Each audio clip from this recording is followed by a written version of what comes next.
Okay. Cool. So, do you have a chance to take a look at Open WebUI? Yes, I reviewed the repo, the project. I installed this locally. First, I reviewed the project and I sent you the documents of what I found. I reviewed the AI functionality, the retrieval functionality, authentication functionality, and if you upload your documents or files, or if you create any tools where they store this all information. And from their documentation, from their repo, it seems that they, by default, they're using local database, SQLite. It's an SQL database.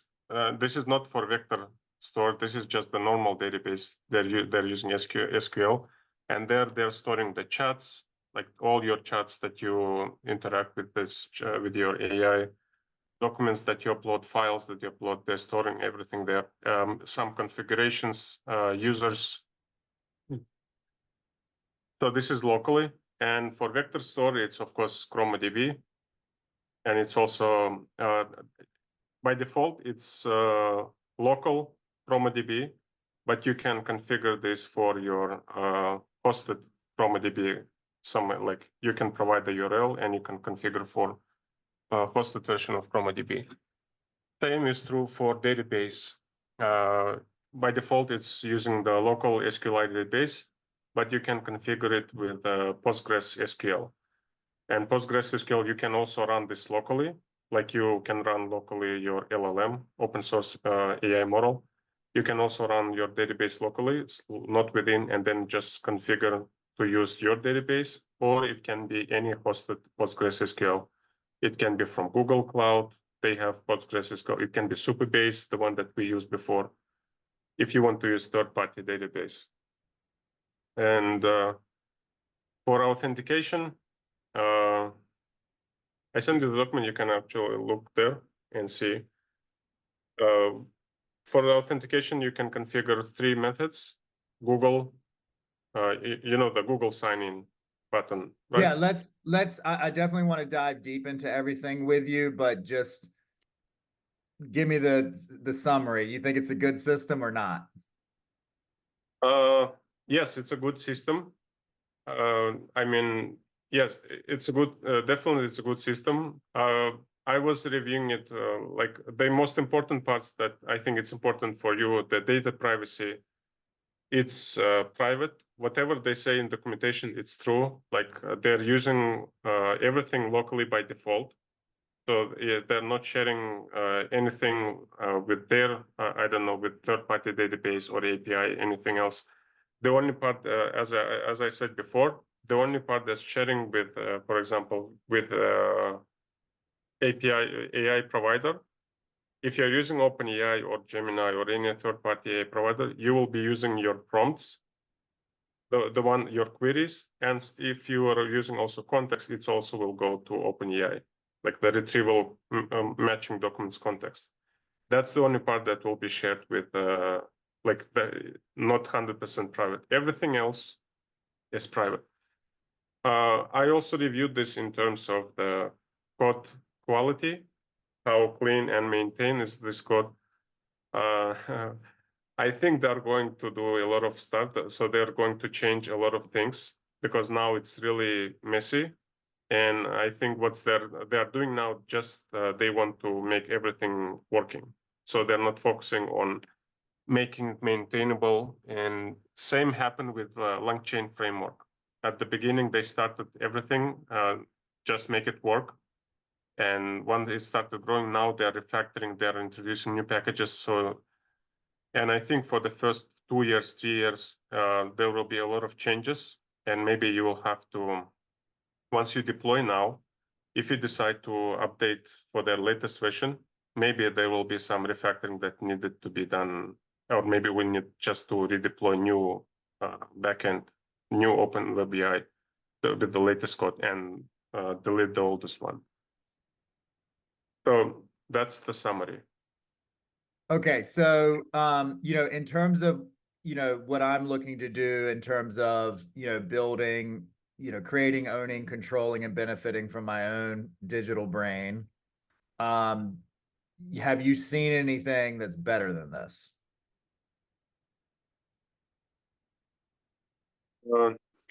What better? The one that I sent you, the AutoGen. I don't know if you have a chance. I think the AutoGen, it's not the same as Open WebUI. AutoGen is different. AutoGen lets you build multi-agents. Like here, you can build only one AI model, and you can treat this as one agent, like one AI agent. With AutoGen, you can build multiple agents, and then they can solve your like complex tasks. There will be an agent supervisor, and then under them there is smaller agents that do smaller tasks. Right. And that's similar to like Crew AI, right? It would be like a Yes, competitor to them.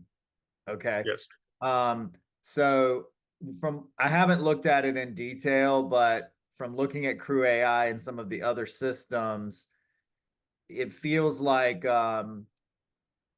in terms of ease of use, but also maintaining the flexibility to build in agent functionality in the future. Open WebUI is like much easier to get set up and use like right out of the gate. Like I can just use it and I basically got a chat GPT that's private, blah, blah, blah, like ready to go in like 5 minutes. I can go ahead and start using it. And then I think I believe they call them pipelines. I can actually build agentic systems and mixture of experts and all of that, into the system using that pipeline. It also feels like the system is perhaps modular enough that if I did want to use like an AutoGen or a Crew AI in combination with Open WebUI, I might be able to do that as well. Does that sound right? Yes. Yes, and maybe at the beginning, because I'm not familiar with their repo, I was looking at it. At the beginning, maybe it will take some time because we'll have to integrate into their existing code something additional. But their backend, it's built on top of LangChain too, so they're using LangChain, the backend. Right. Okay. So it doesn't sound like there's anything you saw that was like Oh, this is concerning, or it sounds like the main thing is just it's a new project still. The code's a little messy. They're focused on functionality right now, and they're going to have to clean up some things going forward. But yeah. it also feels to me like, um, in terms of what we're looking to do, using either this or something like this puts us way down the field. It gives us a big head start. Yeah. Yes.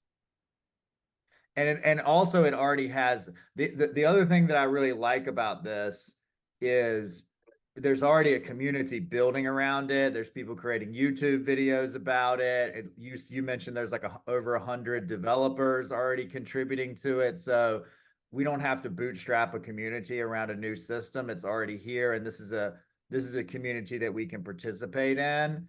And I feel like worst case scenario here, they take the project in a direction that we don't want to go, and we can just fork it and continue on our own, which is what I did with WordPress. When I ran my site, I had a completely custom version of WordPress that I had a whole development team that maintained for me because my use case was so much different than the average WordPress user. Um, so it feels like a WordPress basically. Yes, and I think if we can review they have a roadmap of what they are doing. If their backend is built on top of LangChain, so whatever LangChain does, you will they will implement this too. Like they will now LangChain you can build this, not with LangChain, with LangGraph, which is actually another tool from LangChain. You can build these multi-agents, and this multi-agents becoming now very popular because they are producing much better outputs and consistently much better outputs compared to single agents. So I think soon they will integrate this too.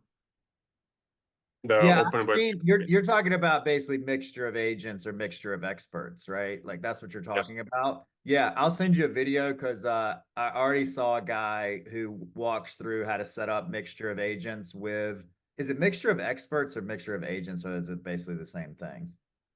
same. You can call them assistants working together, or Okay. workers, digital workers.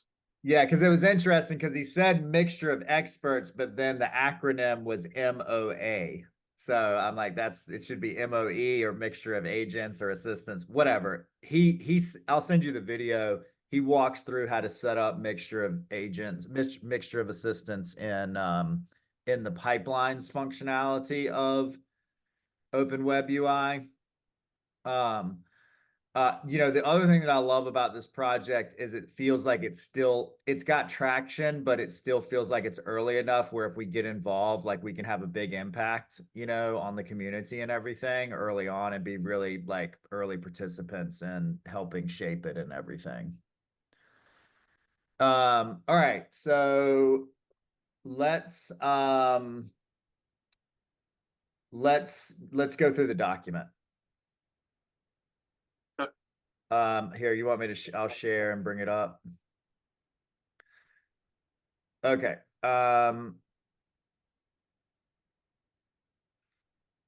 Okay, Open Let's WebUI, look at GitHub. some important like methods. Extracted files from their repo.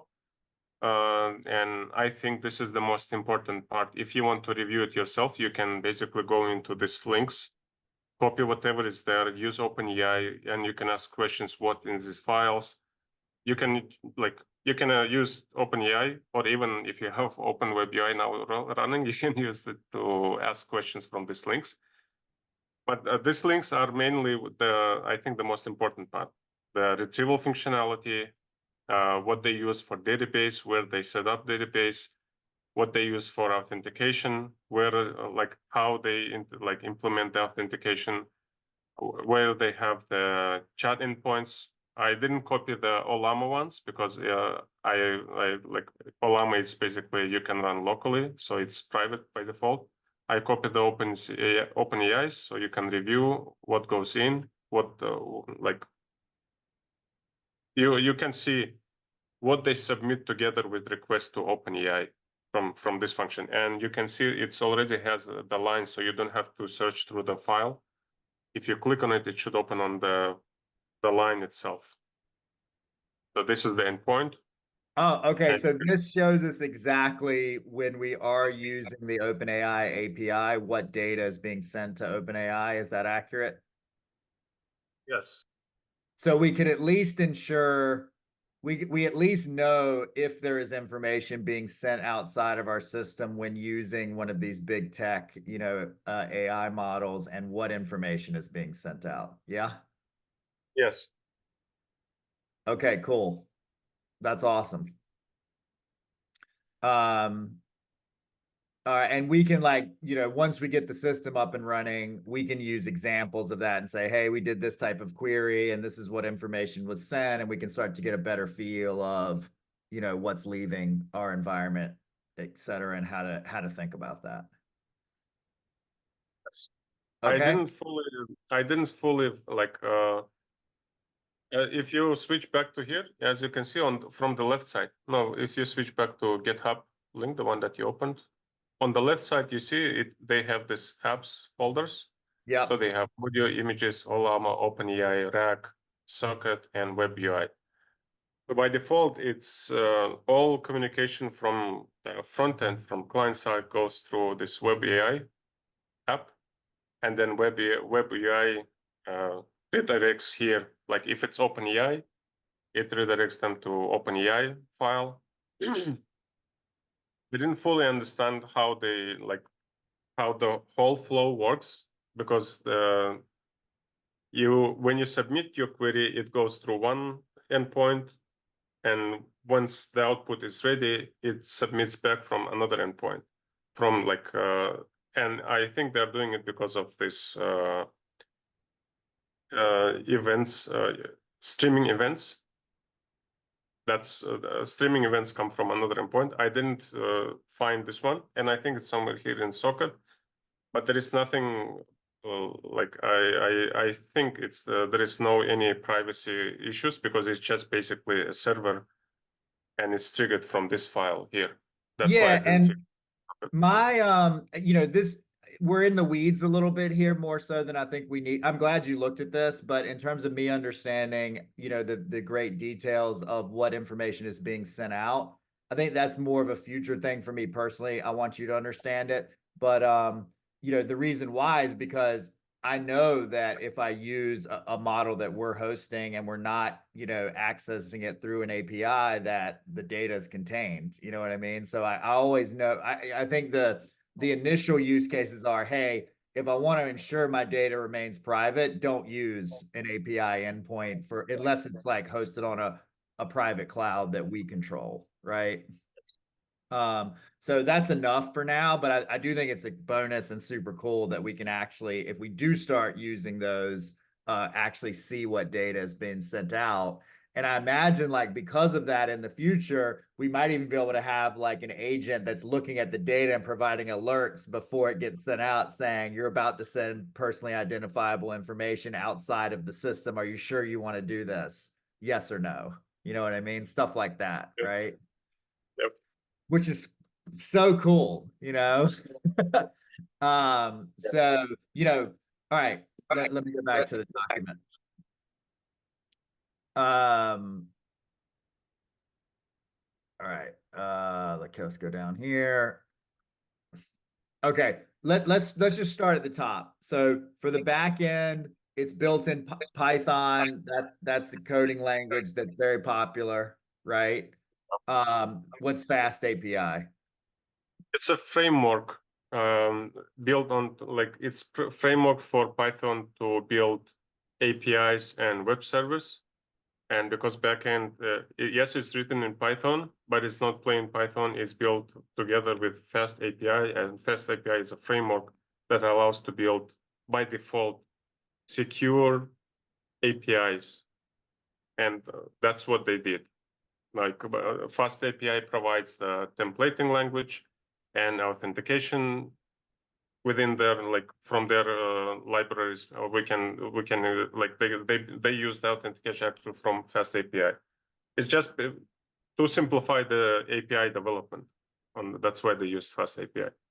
Got it. Okay. LangChain, I know what that is. That's for like RAG stuff and multi-step, reasoning Yes. and that type of stuff. Okay. What's LangFuse? LangFuse, there, I didn't find anything related to this, but LangFuse is a third-party tool. It's basically for evaluating your LLMs and for capturing feedback from your LLMs, from your outputs. It's a third-party service, like a database of all inputs and outputs of the system. But I didn't find anything that's within these files, like the one that I reviewed. That's where it's calling this LangFuse. Maybe somewhere you can configure this, but it's not set by default. Okay. So we're not sure what LangFuse is, or you know what it is. Oh, I know what LangFuse is. I can show you like alternative. I'm using Langsmith. It's an alternative of LangFuse. It's basically like database of all your interactions with the AI, and you can see it, but it's for evaluation. Let me show you one, the one that I used for.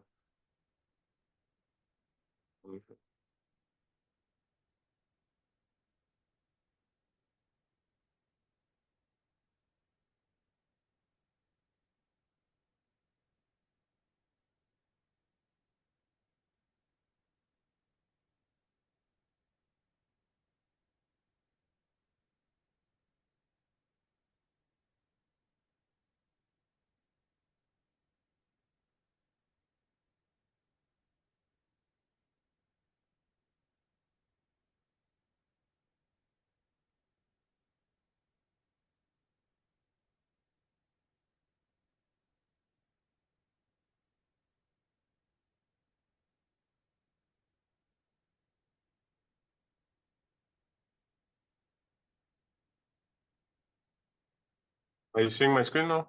Yes. Okay, I'm showing you the LangSmith, which is from LangChain, and LangFuse does the same thing as what I'm showing you here. It's basically lets you evaluate your AI systems, AI models, AI applications, or AI agents. This one is for Digital Brain, the project that I was building, and this is only my queries because I needed a way to evaluate what goes in and what goes out. And from here you can review how many tokens it took, what's the latency, what goes in, if it's Okay, errored or not. so when you say it's an evaluation, it's like, okay, you've got all these things set up with LangChain, and you need a way to look at that and say, like it's taken 20 seconds to get a thing back. Let me go into my LangFuse or LangSmith and look, and it's like, okay, I'm getting like here it's like 10 seconds, like it's looping or something. Let me fix that. Is that what we're talking about? That's and only what goes in, and also what goes in. So here you can see this is my input for this. So here is the extracted documents, the extracted context, and this is the output by the system. Okay. Oh, so you can evaluate like, okay, this is what the user put in. This is what the RAG system went to retrieve or used in the prompt. This is what it came back with, and you can say, oh, okay, I see why it's saying like mustard is Yes. 1,000 calories or whatever when it's actually 10 calories. Yes. And you can see from here, from the left, we have like supervisor agent, and then I can see the interaction. I can see first it fetched my user information. I can see the output only on of this step. And then it went back to supervisor. From supervisor, redirected to health assistant, then back to supervisor, then health assistant again, and then supervisor decided to finish, and he returned. I can review single steps, or I can review all of them. That's the thing. And same LangFuse does the same stuff. It's just different tool. It's Okay, for evaluation. I understand. Let's go back to the document. Okay. Okay. Ola, should that be Olama at the top? Yes. Okay, so Olama, and this is what it's using to manage all the different models locally. Yes. Okay. OpenAI, this is we can hook OpenAI's API into the system as well. Basically, any language model, any AI that has an API endpoint, it looks like we can hook into this. Not all of them. I think Grok, because Grok has the same structure, and the only thing that you'll have to, if you're using Grok Cloud, you have to provide your URL endpoint. Because Yeah, the so Grok any uses the same structure. API, any AI or large language model API that's built using OpenAI specs, we can use. Yes. But Maybe yeah, go we'll ahead. have also to review their documentation. I think they're working on support for Gemini and Claude. I didn't see this in the code, but I think they should be able to do this. Got it. Yeah, because But if you want to just let me share for a second, and I'll show you where this is on the front end. Um,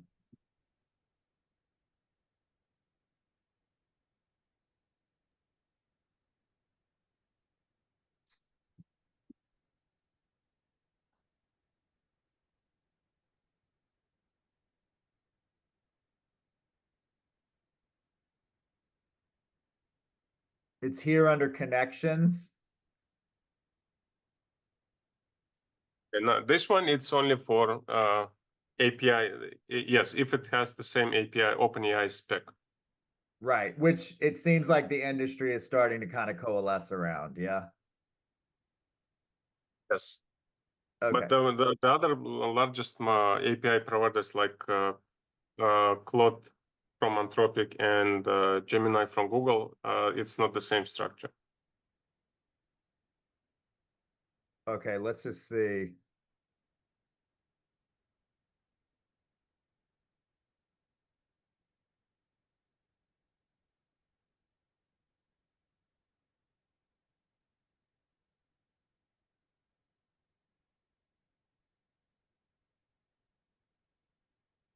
I gotta turn on web search.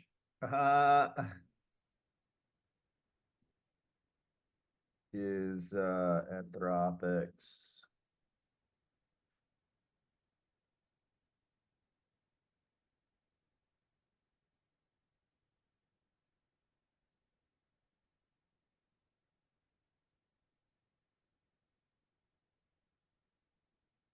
Okay. Light LLM integration. Integration. And actually, I don't know if you're subscribed. You can use the GPT-4o. It has the date snapshot version. It's the same as GPT-4o, but it's cheaper than GPT-4o. Oh, is that right? Yes, I think just maybe yesterday or the day before, I received email from OpenAI, and they said that they have new snapshot model, which is cheaper than this GPT-4o. Yeah, I mean, I think, I think for the digital brain, like personal use cases, like I feel like cost is not going to be that big of an issue because, I'm not using a million tokens a day. You know what I mean? I mean, I'm probably using maybe 10,000 at most, and the cost just keeps dropping and dropping. In fact, I think I can use all of the Grok models that they make available on their free tier and not run into any Yeah. usage limits, which is, I mean, basically you can have, a Grok powered digital brain for free. I mean, which is crazy. I mean, it's so wild that this technology is not only so powerful, but it's also free. I mean, that's crazy. All right. Um, All right, so let's go back. Let me go back to the document here. Okay. Chroma DB. So you were talking about this. You were saying in terms of the storage slash memory portion of the digital brain, it sounds like there's multiple open source databases that it installs with. Is that accurate to say? No? They're using ChromaDB by default, but you can configure ChromaDB if you have hosted ChromaDB somewhere else, even locally. If you host ChromaDB and you serve it with HTTPS over HTTP requests, or if you host, like for example, you can deploy ChromaDB to Amazon, Azure, or Google Cloud. If you have it hosted somewhere, you can configure with your hosted ChromaDB. Or if you don't have, by default, it uses the locally running ChromaDB, which is in Docker container, and it's persistent. Right. Okay. So to say that back to you, so for the storage memory component of the digital brain, they're using ChromaDB by default. And that ChromaDB can handle both structured and unstructured data, right? Yes. Okay. And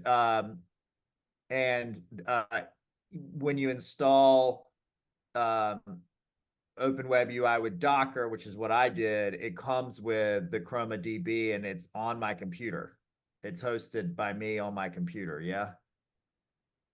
Yes, and I can show you where, if you have Docker installed, you can see where this ChromaDB is located. Can I move if we decided to host in the cloud instead? Is it easy to move that ChromaDB from my computer to the cloud? Yes, like you'll have to update the config file with your URL of your ChromaDB and I think some credentials.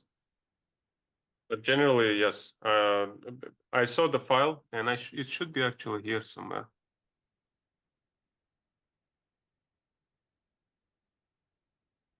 No, I didn't provide, but I can look at this later, or if you want now. They have this config file, and this config file basically first it checks if you have provided the URL and some credentials for ChromaDB config. If you have provided, then it will use that. If not, it will initialize ChromaDB locally, and it will be like they will create the path. I think it's somewhere like folder where this locally ChromaDB will save all the documents and files, and it's going to be persistent.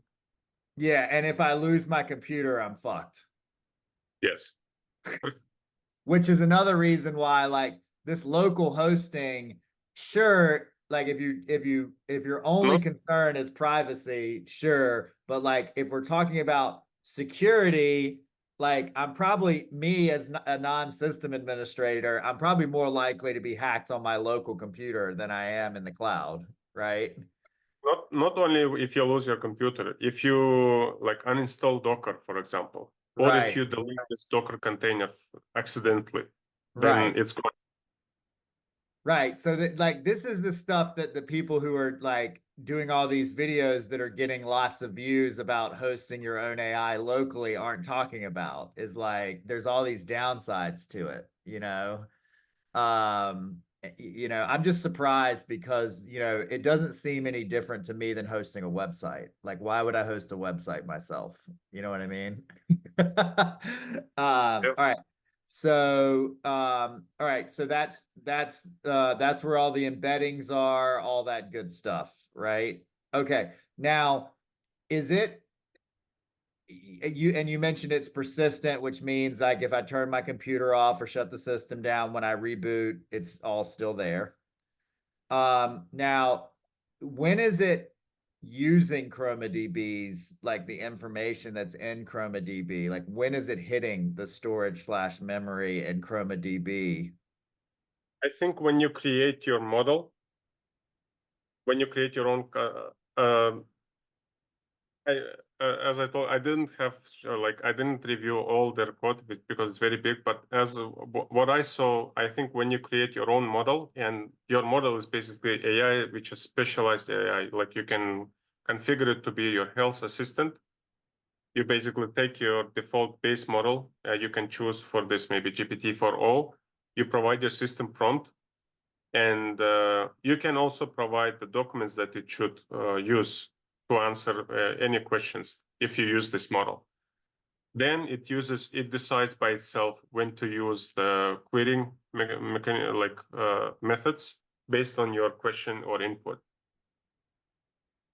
And I think it returns also the documents that it used to provide to answer these questions. Right. And it sounds like because we own and control all of this, if we want to tune that retrieval, we're going to be able to do that.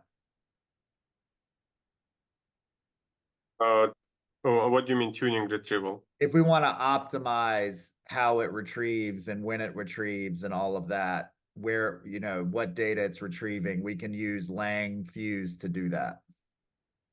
Lang fuse, lang chain. Yeah. We can use Lang Fuse to evaluate Lang chain and then change Lang chain. Yes, yes. All right. What's WebSocket? WebSocket, Oh, it's I'm a sorry. I'm sorry. streaming service. Sorry to interrupt. Before we move on from ChromaDB, it sounds like what you were also saying is we can use other, if we decide we don't want to use ChromaDB and we want to use Supabase or one of these other or multiple databases or whatever, we can hook that up. Is that right? We'll have to update their code base. It's not provided in the system. By the system, I saw it's only using ChromaDB and with two options, as I said. Your hosted ChromaDB, or if not, then they will initialize this ChromaDB that will run within this Docker container. But because if there is one chain, ChromaDB is popular. It's one of the most popular open source databases for this. Yeah.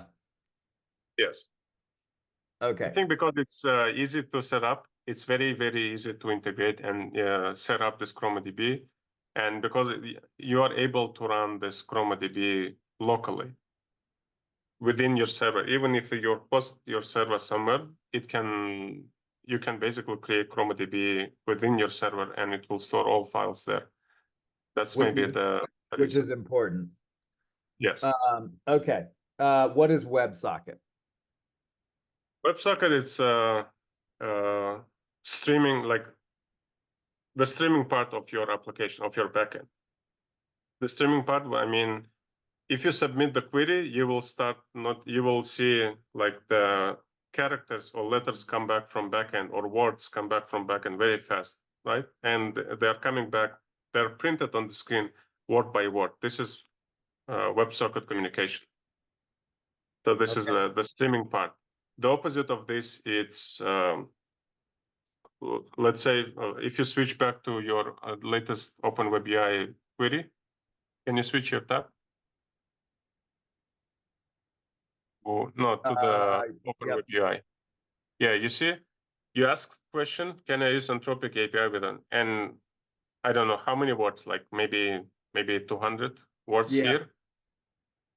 The opposite of this, if you like, you have to wait until AI generates all 200 words, completes the output, and maybe it generates them in 20 seconds. So the opposite, you'll have to wait for 20 seconds. Yeah, Your screen will be I like how it streams. It feels like it's talking to you.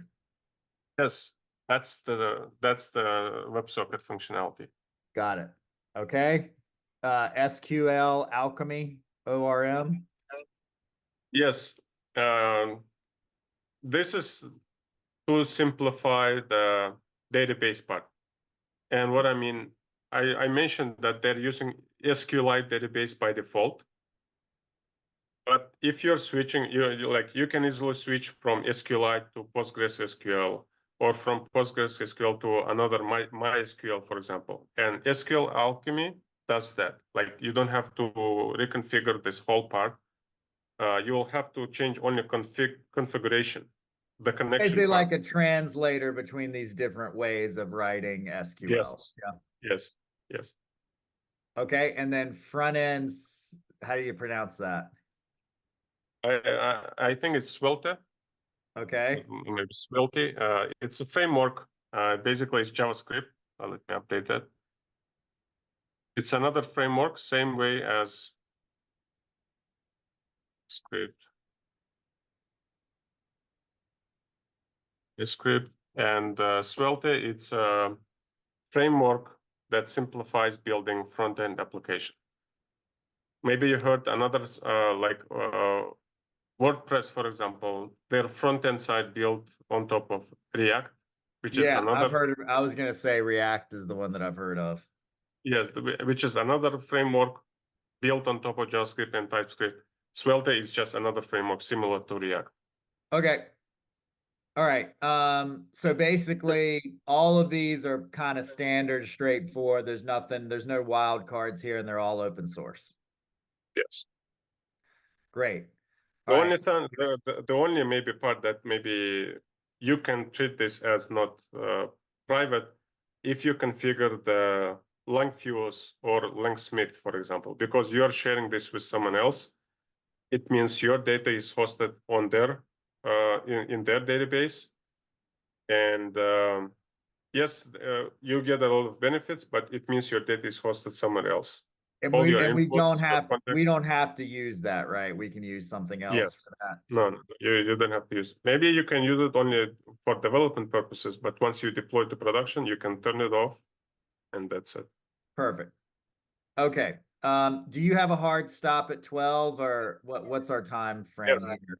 You have a hard Yes. stop? Okay. Yes. So let's do the rest of this quickly because I want to talk about like next steps.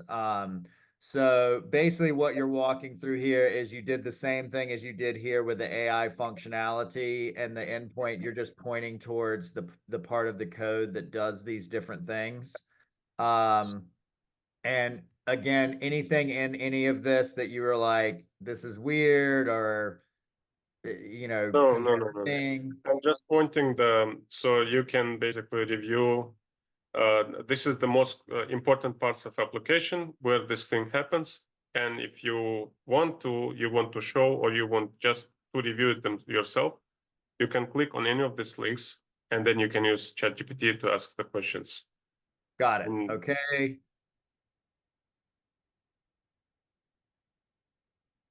Here in documents, you can see where's the first two files. The first one, the first link, it's where they configure the database. And if you click on this, it should scroll back. Okay, here. You see they're getting this line 1421. They're setting up the database URL, and they're getting the URL from environment variable. and you see it's prefixed with SQLite. This means it's locally hosted. It's not a third-party provider.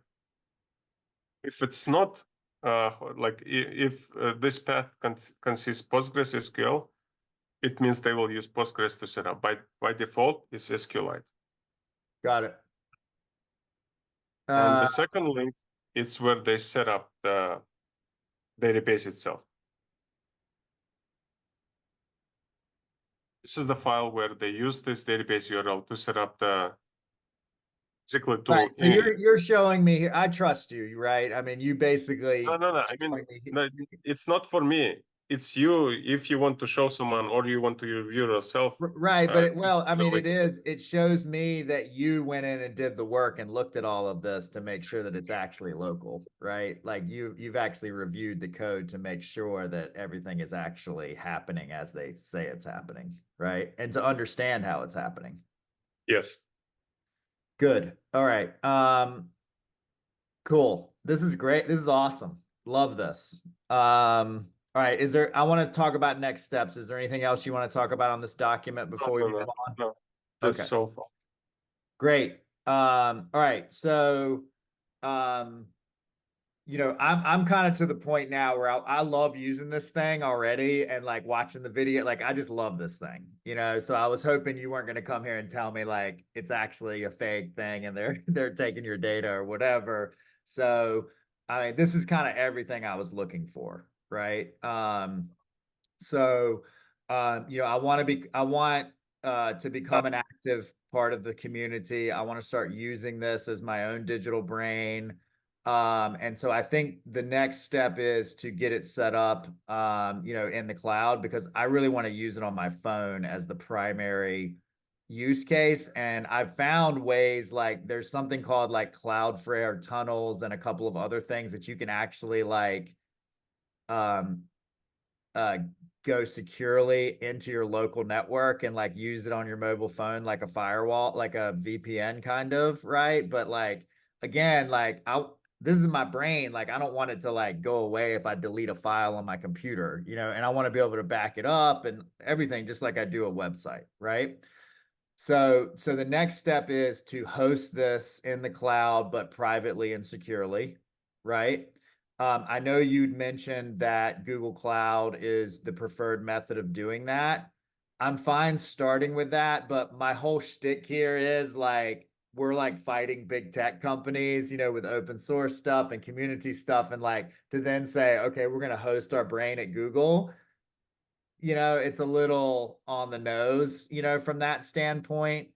So I'm fine starting with Google Cloud if you feel like, let me just set it up in Google Cloud because I know Google Cloud and then we can decide where we want to move it. But I don't think I'm going to want to use, I don't know if you've heard of Together AI, but Together AI is a hosting it's this basically, and they're open source believers and they're big participants in the community. I want to look at it a little bit more, but that seems like more in line with the philosophy of the type of company that I'd like to work with on this stuff. So anyway, I wanted to get your thoughts on that. Together AI, are you sure they are hosting providers? Because they seem they're hosting only. It's even I don't think they have hostings. Like you can fine tune your own model and then maybe use it somewhere. Oh, I guess this is like a grok then. More like a grok. I think so, yeah. Okay. But I guess my main thing is like I don't love like I'm talking shit about Google and all this, them the whole time and then be like, okay, now we're gonna host our brain at Google. It's kind of like, yeah, really? Uh, no, it's okay. No problem. We can host whatever whenever you say we can host them.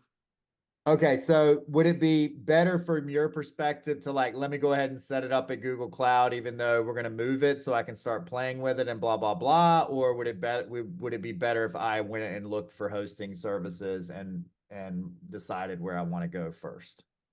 Yes, you can. First, you need to the other way. Like you can look at existing hosting providers. So you need to look at two. Like you need to find two hosting providers. One for your LLM because not all hosting providers can host your LLM models. They can easily host your Open WebUI, which is only the front end part of your application. No, sorry, your front end and back end side, but you also want to host your LLM, right? Open source AI model. For this one, you need another, maybe most likely it's going to be another hosting provider. There are many hosting providers that specifically designed for hosting your open source models. So they host only your AI models, nothing else. And some of them are cheap, some of them are expensive. If you find one that you trust, we can use that. Okay. So I'll do that today. And for now, I send you the link on Upwork. You see it's a tool called ngrok. Yep. You can use that it basically creates this. This is very easy. It's same way as you set up this Open WebUI. Install it, and if your Open WebUI running locally, then start ngrok from your terminal, same way as you did with Docker, and then they will provide the link, and you can use it on your mobile phone or any other device. I mean, that is cool, and basically because I can use Grok or Together AI or one of these others for inference, which is that's the heaviest part, right? Like, I might be able to have a locally host everything but the inference, right? And back that up and have backups, but it seems like that's still kind of overkill, right? Over time, your database is going to be big, and you will start noticing that your application starts running slowly. That's the disadvantage. Or unless if you if you every time you clean your database, you clean your ChromaDB, Got then it. it's going to Okay. be fine. Okay, but if I'm understanding correctly, hosting the AI is going to be the hard part. Like if I want to host our own models on a private cloud, like that's going to be more difficult, but hosting the database and the storage/memory and that's easy. We can do that pretty much anywhere. Okay. All I right. mean, the hard part there, it's like it's not hard. You need to find the cheapest and secured and like scalable hosting provider. Like to make sure that the hosting server is only for you and you're not sharing with anyone else. To make sure that they have their own security teams or measurements which protecting your hosting servers. Right, That's the because hard. I'm relying on you to set up a secure environment for our virtual private whatever, but I'm relying on them to secure the entire cloud. Okay. All right. I understand that. All right. So, in terms of like work starting to contribute to this project, are there things that you think you can start to use our development time to start contributing to the project? I want to start becoming like an active participant in the community here. Um, yeah, I don't and if you have 20 hours a week for me, I'd like to make sure that we're using it. So I would put the order of priority as any tasks that I give you that are focused on my personal digital brain would be first priority, but then if you have time left over, I would want it contributing to the project. Okay. And then okay. Let me actually quickly review there.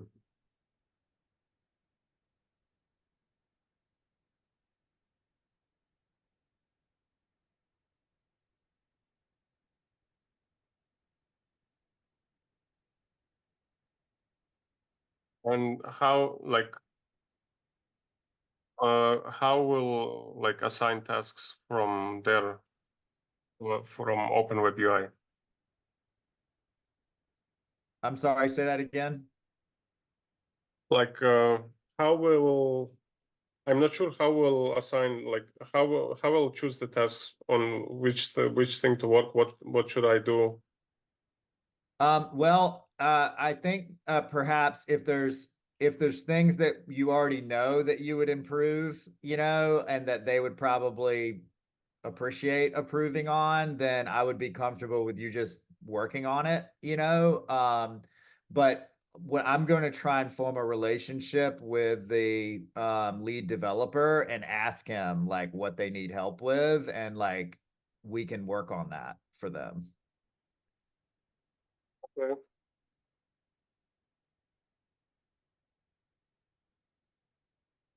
Okay. And don't these open source projects usually have like a roadmap that you can look at and you can, you know, They they have a roadmap in their documentation. It's not that big. Like it's only maybe 10 items here. yep. Okay. So let me see if I can get a relationship with the lead developer here. And so here's how I'm thinking about this currently. So I have like my personal blog, which is davewaring.com, and this is where I'm going to talk about all things AI, crypto, all that type of stuff, right? Then I'm forming a community called digitalbrainbase.com, which is I'm trying to build like a forum where there's going to be people who are interested in building their own digital brains but aren't developers. You know, they're going to come into that community, right? People like me, right? And then the company is going to be braindrive.ai, right? And braindrive is going to be like Red Hat. You're familiar with Red Hat, the Linux. So basically, this is going to be the company that does like professional development. If we build something for my digital brain, you know, that we want to professionalize and offer for sale, you know, like that's where that is going to be sold from. And the revenues from Braindrive are going to feed the development of the Open WebUI project and our custom versions and tools and functions, et cetera, on top of that. Does that make sense? Okay. So I want to be contributing to this with the stuff that I'm with the hours that I'm paying for, if possible, as brain drive, right? So the company like gets credit in quotation marks for you know, and gets its name out there as like, okay, brain drive is like a big contributor to this project. Is that possible or no? Let me. I think commits are coming from developer name. If you review their commits, they Yeah. can maybe mention you somewhere in their contributors guide. Okay. I So will we actually check. Maybe I can be part of your GitHub.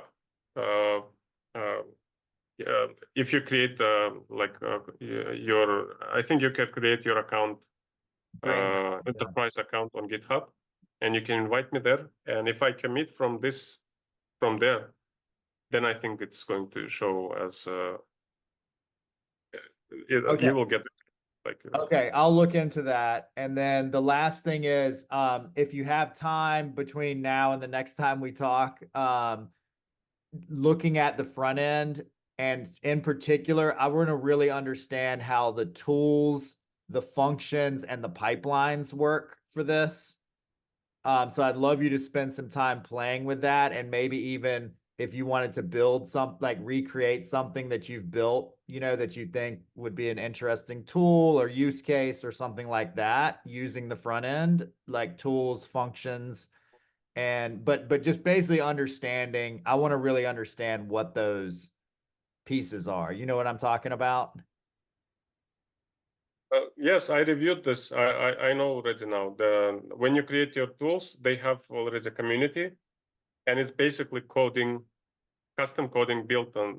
It's a tool extension of LangChain default base tool with your custom functionality. And if you want to create your custom tool or new tool, it's basically you'll have to write code, and they have a structure how you should write this code, and that's how you create new tool. This Okay. new tool also will be hosted in this database, which I showed you in SQLite. Okay. So since sounds like you already have a really good understanding of the system, I think what I'd like to do next then is like write up like this is what I want to do next in terms of like for my own digital brain and stuff, and then we can start working on that.